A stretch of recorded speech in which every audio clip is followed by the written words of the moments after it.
begin by welcoming you all to Book Passage. Thank you for spending your Sunday afternoon with us, supporting your local independent bookstore. It means so very much to us, and we thank you for your support. My name is Johanna Rupp, your host, and today I'm very pleased to be presenting award-winning Napa Valley artist, vintner, and cook, Sherri Dobay. Sherri has joined us this afternoon to discuss her inspired literary debut entitled Daily Decadence. This is a captivating memoir filled with recipes, insights, and delights. Daily Decadence dazzles the reader with a cornucopia of treasures just waiting to be discovered. Jane Slaub, senior editor of The Wine Spectator, writes, "Anyone who loves life, food, wine, travel, romance will find Daily Decadence irresistible. Sherri Dobay's brilliant debut book celebrates life the way we should live it, day by day, meal by meal, bite by bite, savoring each sip and exploring the nuances of love and pleasure no matter where we are." Join her on the backseat of a motor scooter navigating the narrow roads of a wealthy coast, astride a horse cantering along a beach, nestled in front of a roaring fire sipping champagne, or preparing a romantic dinner. Daily Decadence is playful, flirty, sexy, and revealing in a way that inspires warmth and comfort. Once you start reading, you won't be able to put it down. Please join Book Passage in most warmly welcoming Sherri Dobay. Thank you for that awesome introduction, and I really want to thank Book Passage for having me. It's an honor to be in this awesome independent bookstore. And as a self-published artist, author, I really understand how important it is to support your local independent bookstores. So thank you very, very, very much. I really appreciate it. So hi everybody, my name is Sherri Dobay, and I think I caught almost everyone in offering a glass of wine, but I may have missed a few folks. So this is actually my own wine. This is wine that I produce. So if you'd like a taste while we're chatting, I'm happy to pour some more. Lisa, would you like some? Of course. All right. And I do have actually a few different vintages of the wine. So we live in Calistoga at a winery named Envy. And it's pretty wild living at a working winery. If anybody wants wine, feel free to get up and help yourself or ask for a little sip. Would you like a taste? You got it. How's that? This is the latest release too. It's the Onan, and I do Grenache. I focus on Rhone wines. Anyway, where was I? I was talking about living in Calistoga at a crazy, wild working winery. And when I say crazy, I mean crazy. Right now, we are literally in the thick of, well, the beginning of harvest. We are in the middle of building a huge building on the premises. And less than 2 weeks from today, we'll be having a wedding there as well. And it's my wedding. It's crazy. Before things got crazy, I was crazy writing this book. So Daily Decadence is a collection of inspiring stories, literary recipes, and crazy wine tasting notes. And I'll read you a few, and you can make your own decisions on that. It's basically a book about mindful living. It's a book about stopping, slowing down, and checking in with life, and checking in with yourself, and seeing the love that's all around you every day. Often we race from deadline to deadline, and we don't take time to stop and actually live our life. We're thinking about the next thing that's out there. We're thinking about yesterday. We're fretting over what deadlines we're missing, or which ones are pending, and if the wedding flowers were really ordered or not. But we need to stop, get back into our bodies, take a deep breath, and stop and smell the grapevines once in a while. In addition to living at the winery, we also split our time. We're up on the coast in Eureka, in Humboldt County, some of the time, when we're checking on wedding dresses and fittings. And then we come back down. So just this morning, talk about a crazy last 72 hours. We left the winery yesterday, jetted up there, checked on a few things, saw some friends, had some nice wine and a fire last night, jumped back in the car this morning and drove for 5 hours down to be with you all today. So that's like a slice in the life. So I'd like to introduce the book to you by reading a few passages. And this book has been said to defy definition. So I'm having a hard time defining it. Is it a cookbook? Is it a memoir? Is it a diary? It's all of the above. And it's also a wine tasting notebook, which in my world looks something like this. I'm always carrying these little books around, and my friends know me well, and they have been gifting me with these little books for a while, because I'm always taking notes. And that's how the book actually began. So the stories are from my journals, which I've been keeping for the last 25, 26 years or so. And it's quite the collection. If you put them all on top of each other, they'd probably be as tall as me. And the stories are everything from love to travel to family. They're just moments that I collected over the years.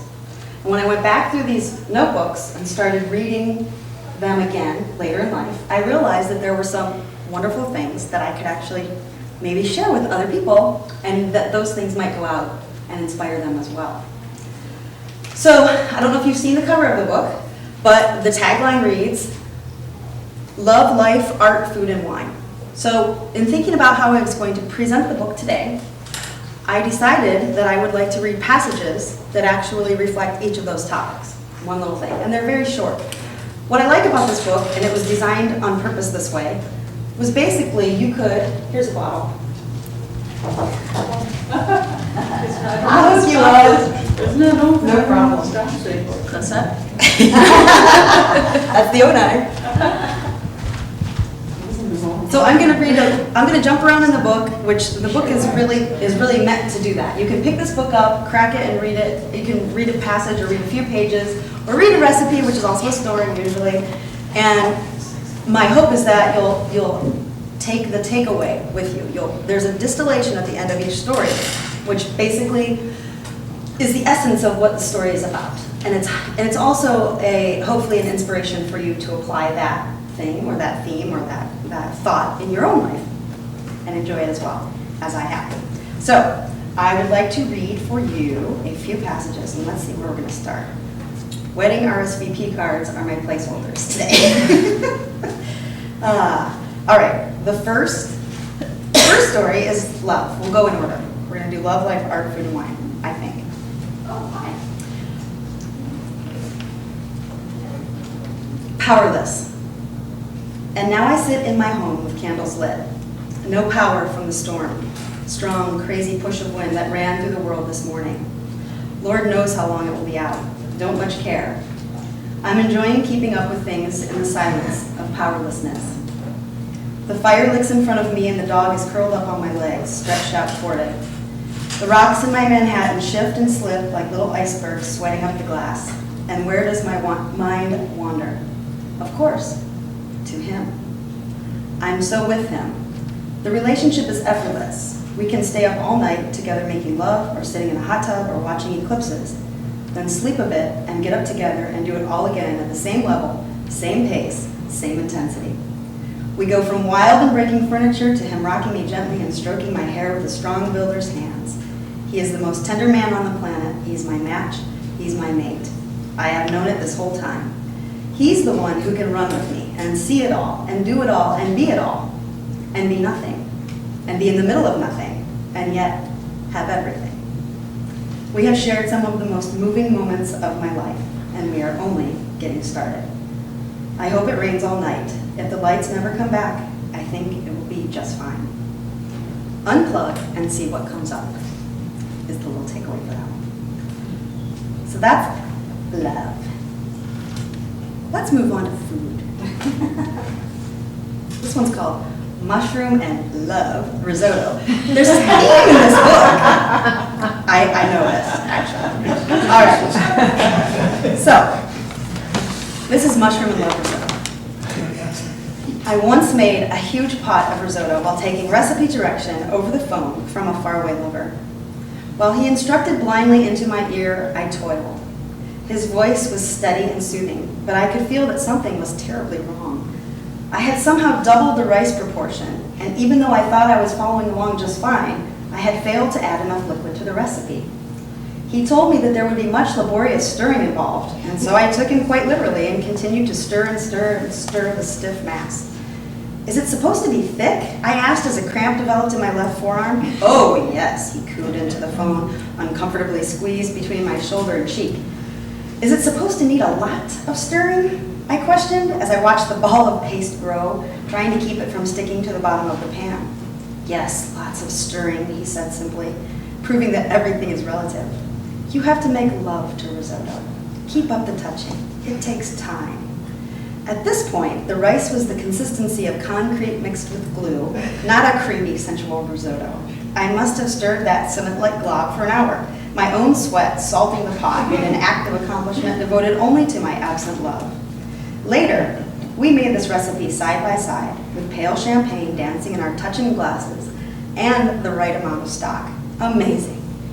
It was then I laughed at my miscalculation and myself. I smiled at the ease with which love could be made to risotto, my old wooden spoon gliding effortlessly around the pot, beckoning me to touch its silky smoothness all over and over again. Then we have the recipe ingredients. Shall I continue reading the recipe? It's a story as well. Yes. You all know what goes in there. Yeah. Lots of liquid. All right. Risotto is a lovely way to end a stressful week and kick off a relaxing weekend. The more frazzled you are, the better. Let the risotto comfort and soothe you, starting with its sensual preparation. I like a little Charlie Parker in the background, and at least 6 candles lighting my way. Melt 4 tablespoons of butter in a deep soup pot. With the heat set on medium, slide in the diced onion, garlic, and salt and pepper. Cook until the onions are translucent and tender, and the flavors start to blend. While the onions are cooking, heat your stock in a separate saucepan over medium heat. It's very important to have the stock ready and to keep it hot, but not boiling. Once the onions have surrendered to the cause, add 4 tablespoons of olive oil and the rice. Using your favorite wooden spoon, stir to evenly coat each rice kernel with your love. Continue stirring during the whole next song. Let go of the tensions of the week. Give yourself up in that deep, warm pot that now smells just about like I imagine and hope that heaven does. After the rice is well coated with everything, add the vermouth and stir some more. After this foreplay, add about 2 cups of stock and stir again. At this point, she can simmer and think about things while you work on the mushrooms. As her liquid reduces, keep replenishing cup by cup and stirring until the rice is cooked. Just keep an eye on things and your spoon at the ready. In a large sauté pan, start the mushrooms. Salt them well, add nothing else. Over medium heat, they will sweat their own nectar soon. Let them cook down, adding just a bit more salt if needed, and maybe a twist of pepper. After the mushrooms are reduced a bit, add a chunk of butter to richen them up and shut off the heat. Now is a good time to grate your Parmesan and enjoy a little wine. After this, test the rice for doneness. The kernel should be the consistency of warm chestnuts, soft but not mushy, and with a resilient texture. Blend 2/3 of the sautéed mushrooms into the creamy risotto along with most of the grated cheese. Add a splash of olive oil to the remaining mushrooms and crisp them up a bit in the sauté pan. Ladle out plates of risotto and top with crispy mushrooms and a thoughtful toss of cheese. Sit down in the candlelight and savor the love. And this one is paired with a Mouton Rothschild. So here's one of my tasting notes. Super rich violets, a floral explosion, dried lavender and pony fir, coffee pots, and warm earthy nuts. My favorite. So that's a little taste of the food side. I was gonna do the cassoulet recipe, but it was long and I didn't want to lose you.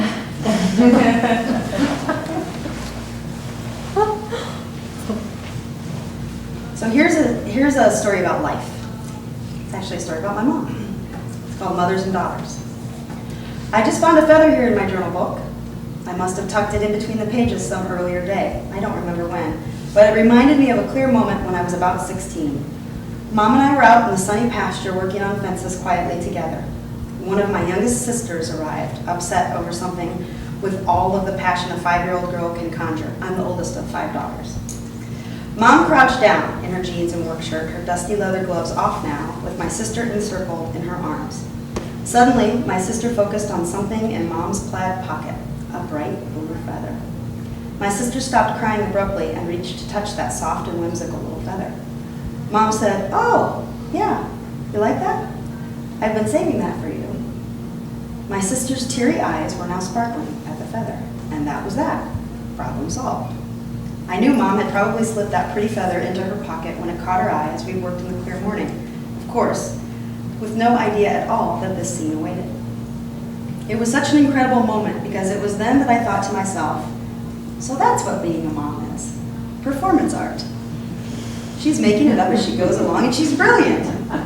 I was moved and remember it all in perfect detail, even now, 20 years later.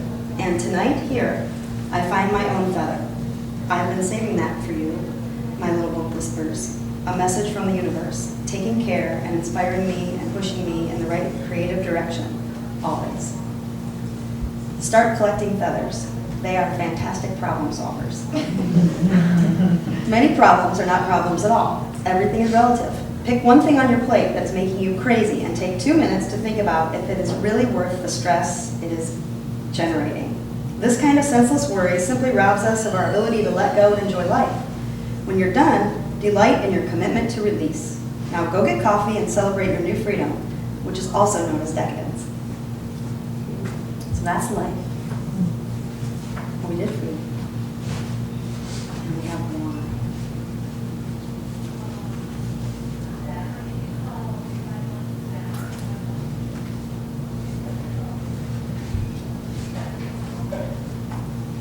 Speaking of which,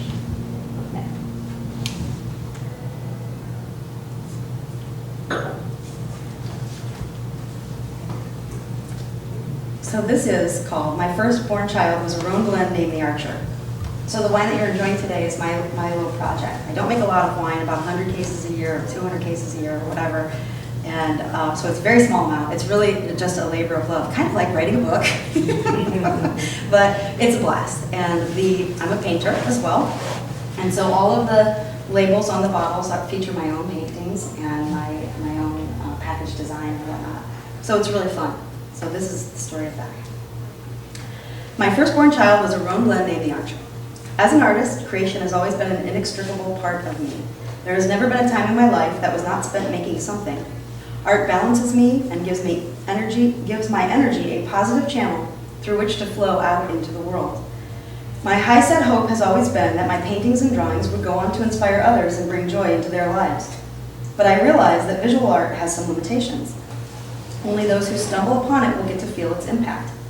Depending on where and how the work is shown or reproduced or not, this can only expose the art to a handful of people, relatively speaking.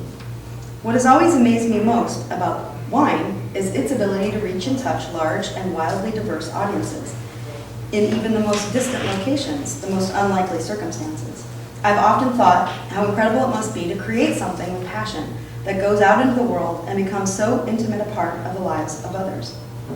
What a wonderful sensation a winemaker must feel when he or she produces something that will go on to touch the lives of so many people in ways too many to count.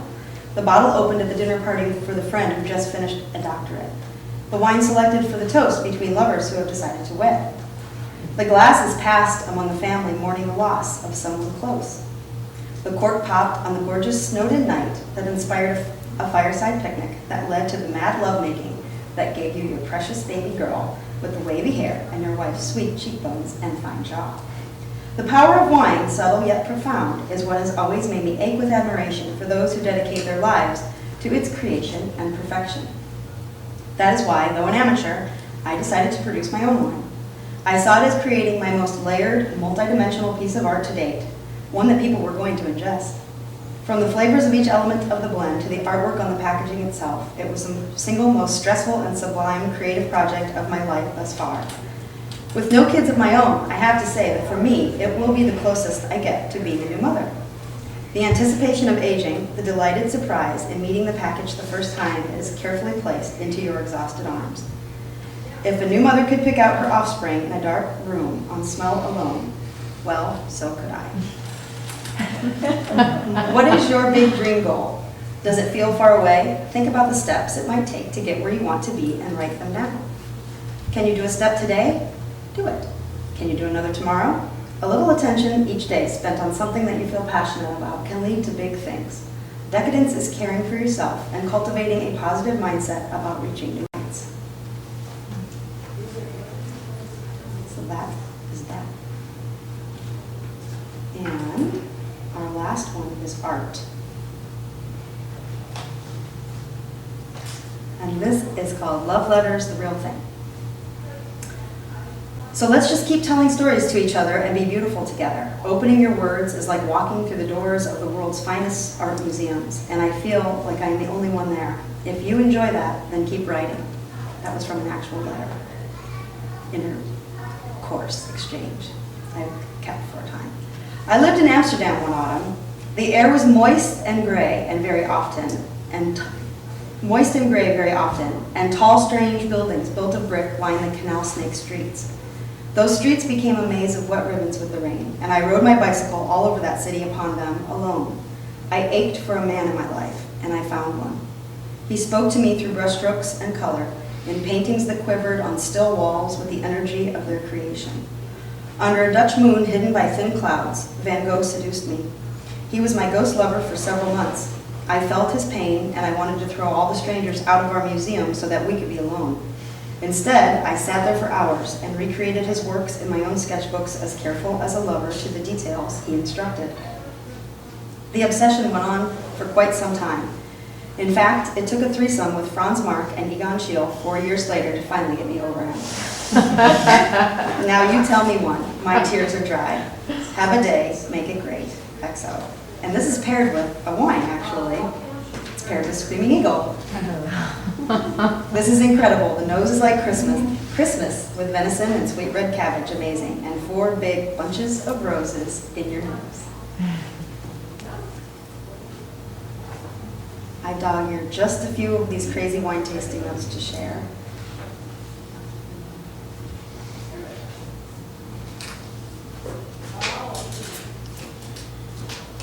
Here's a Gigondas tasting note. Monterius, Gigondas. Warm, wonderful horse skin, vanilla cream soda, and somehow, oddly, the smells of Glen Ellen. I don't know what Glen Ellen smells like, but it smells like Ellen.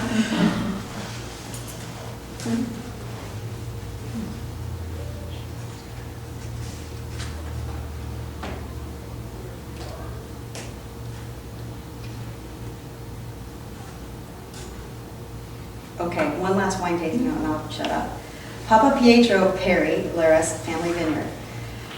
Hazel eyes, from my notes, hazel eyes and smarty pants, earthy softness, berry lip gloss, cherry love, the whole vineyard in my glass, making me a believer right there. There you go.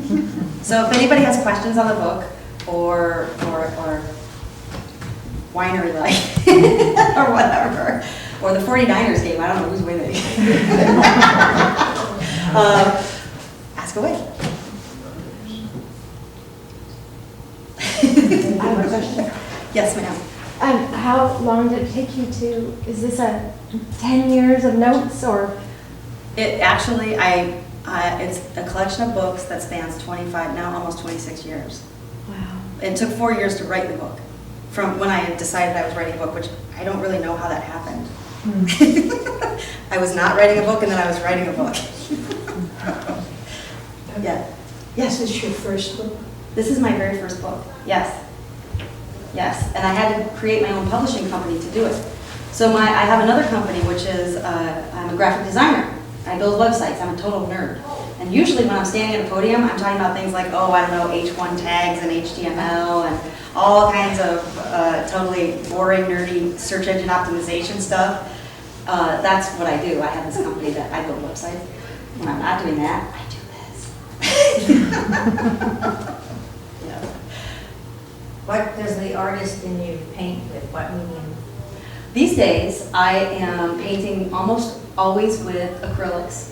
I used to do oil, but I'm too impatient for oil painting. I have to have like 6 canvases going at once if I'm going to paint in oil, because I work on one and then I get anxious I will overwork it, so I have to go to the next. That's how I keep myself in check. But the oil paints are beautiful and I love their texture, but they do have a lot of heavy metals and the cadmiums and everything. So I switched to acrylics, and all the most of the labels that are with the wine that I have today are acrylic pieces that are actually at the wineries. I would love you guys all to come back with us to the winery. We can pick some fruit tomorrow and make some wine, and you can see the paintings.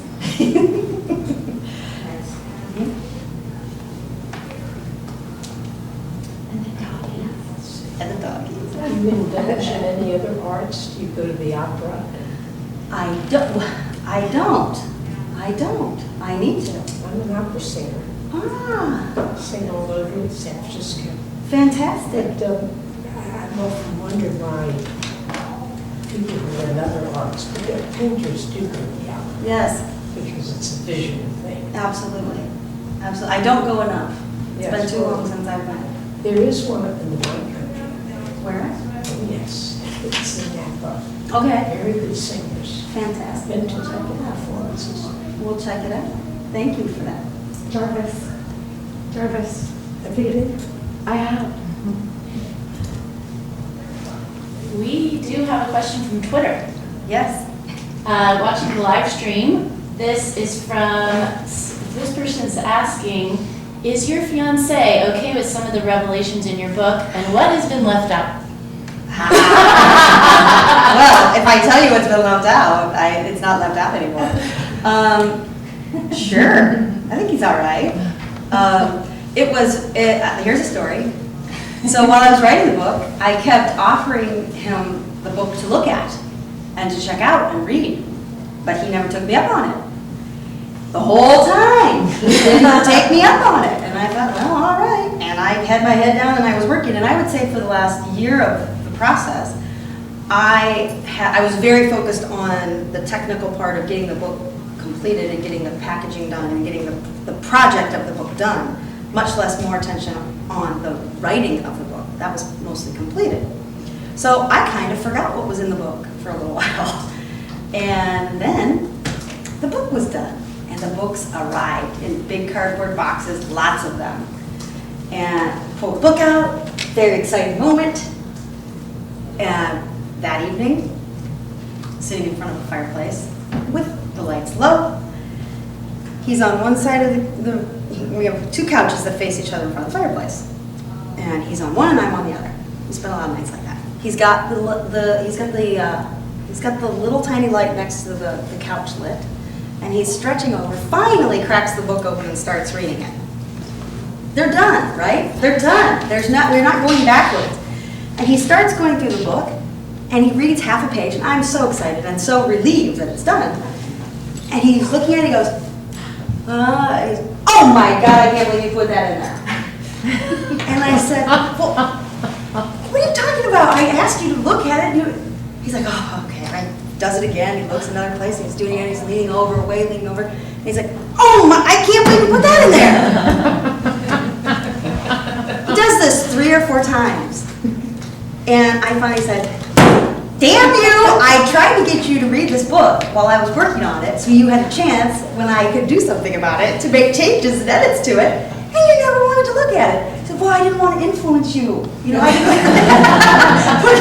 was endlessly grateful for, except that now that it was done, there were some things that he was surprised to see in the book. However, the names of the innocent have been changed. So, and what has been left out, that'll be in the next book.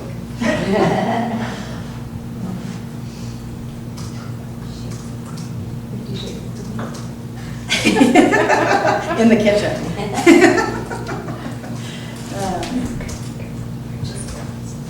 Can you fill us in to what you did before you went up to the wine country? Sure, absolutely. I I grew up as a actually. painter, you have to go and look at paintings. Absolutely, you got it. I grew up in Ohio. I grew up in northeastern Ohio on a beautiful, it was a very rural way of life. Oldest of 5 girls, and lived a very simple farm girl's existence for a long time. Always had horses, cows, which I milked before school. We had one cow, Blossom was her name. And after, I was ready to get moving, and I traveled. I traveled in Europe, and I took the scenic route through college. I paid for college myself, worked my tail off, so I had to take a little bit longer to do it. And I studied abroad in Amsterdam and also in Perugia, Italy. I studied there and studied art. So my degree is actually in fine art. I have a BFA in painting as my concentration. And then I moved to California, but I was in Humboldt County before Napa, well before Napa. In 1999 I moved there and settled there. And then some guy kept saying, hey, want to go to Napa? So then I discovered wine It's a country. very good art.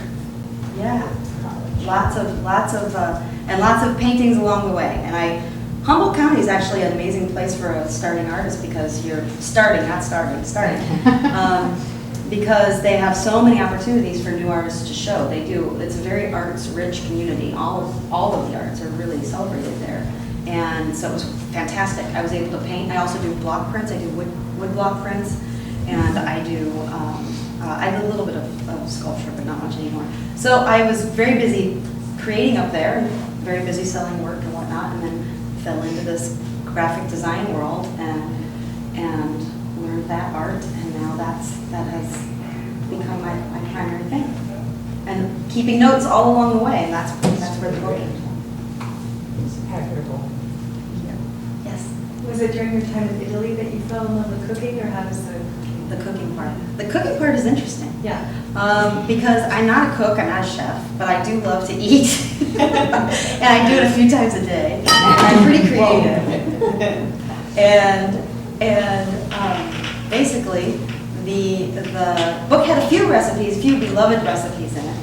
And I was encouraged to add more, actually, to pair more of the recipes so that there's a cadence in the book. So it's a story, the little takeaway, and then a literary recipe, and then a wine tasting note. So it kind of follows this flow. And it's divided into sections, different types of decades. And so it was kind of a challenge to pair a recipe with all of the different stories. However, all of them did present me with a dish that was either happening in the story or was inspired by the person in the story, or it was a friend's recipe. And the test kitchen also stretched out the process of writing the book because we were cooking for a good year and testing all the recipes. So that was really fun. And I will add, we don't have a full kitchen in Napa. So when we would cook, it was always in Eureka, practice, and we'd invite people over for 3 dinners in one night. So if you get on the mailing list and you enjoy food, I'll invite you over for the next book and our test kitchen recipes. It was a blast. And so just cook all day and make all this great food. So in Napa, you get very creative when you don't have a full kitchen. So we have everything but a range. We don't have a range in the apartment. It's a really small apartment. I mean, we could put a range in there, but we don't have one. We do have a toaster oven. And I'm going to be on Toot Sweet on Thursday, the 13th. Thursday, right? Yeah. And we are going to do, I don't know if you know the full menu. I'm going to cook live. We're going to do two Cornish game hens in one toaster oven. And we're going to do a blackberry crisp in another. So those are both recipes from the book. Actually, the Cornish game hen is an adaptation of my perfectly roast chicken recipe. But that's what we're doing on Thursday. Okay. We're going to have dueling toaster ovens. And it's amazing what you can do with those little suckers, you know? Very short food. So, any other questions? Yeah? What prompted you to remodel your kitchen in Eureka in the middle of all your recipe testing? I plead insanity. I wasn't in the throes of the book was still in the writing phase. I wasn't doing testing yet. Yeah, that was a rough patch. Don't remodel your kitchen. Just don't do it. Just don't do it. Or move out. So. Or have a toaster oven. Or have a toaster oven in the garage. Exactly. Exactly. Yes. Yes. Another tweet. Another tweet For you. Okay. Sherri, was it a particular story that made you decide to write this book? Yes. Yeah, there's a passage actually that I knew was like the beginning of it. May I read it? You guys mind if I read it? Okay. All right. It's the beginning of the book.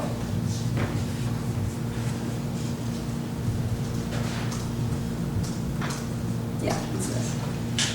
I'm gonna get my glasses.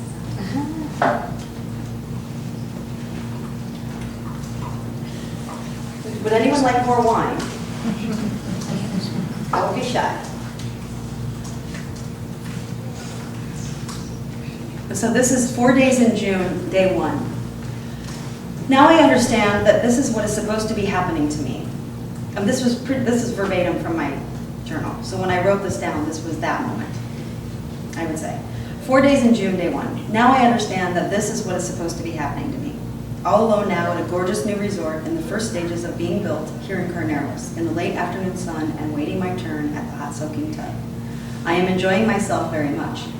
The sky is cerulean, the grass a lush green. Swallows dip and swirl above my head. Vineyards stretch out to the right of me as far as I can see. They are beautiful and emerald and rich. The hills beyond that, with their bushy low oaks, create Tuscan shadows on the golden straw grass. I picked a bit of lavender and it is keeping me company, a small purple bud of a piece. My life has taken this very interesting turn. I am suddenly and unexpectedly quite happy.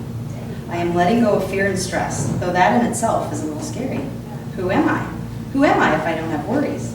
But things are different now, today, in this thin, warm evening, which begs me to unfurl into it like new sheets, tossed with a flick of the wrist across a cool, wide bed. I'm ready to let go. Pale blue sky, long straw-colored hills rolling away from me, the green lines of the vineyard, the soft push of warm winds, the salty water from the clear pool on my lips, the constant sun warming me everywhere, finally. The moon 3/4 full, rising early in a pale blue sky, the scent of blood orange in the bath, warm red tiles under my feet, half-made paintings spread around me, open, inviting me in, to taste again the source, the divine source, finding mine as ever. I feel like I have been given a gift and the permission to make my very own charmed reality. Realize that you are already here. Enjoy it. Stop searching for the rainbow. Look up. It shines above your head. From now on, less worry, less angst, less fear. More painting, more pleasure, more love, more lightness.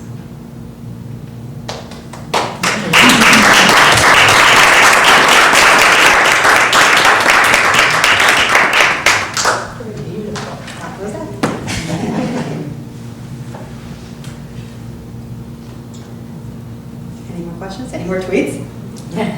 Twitter's on fire.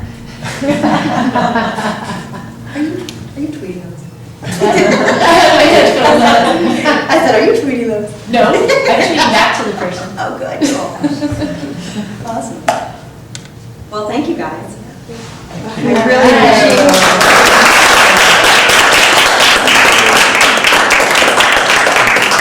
Thank you all so much for coming out. It was just, that was beautiful. Thank you. This has just been the greatest afternoon. So if you'd like another glass of wine or try a different one, we have books at every register. They're beautiful and inspiring, and just pick it up and just start reading any place, and it's always good. Yes, and my artwork's in there. The artwork. So thank you all again so much for coming, and enjoy. Thank you.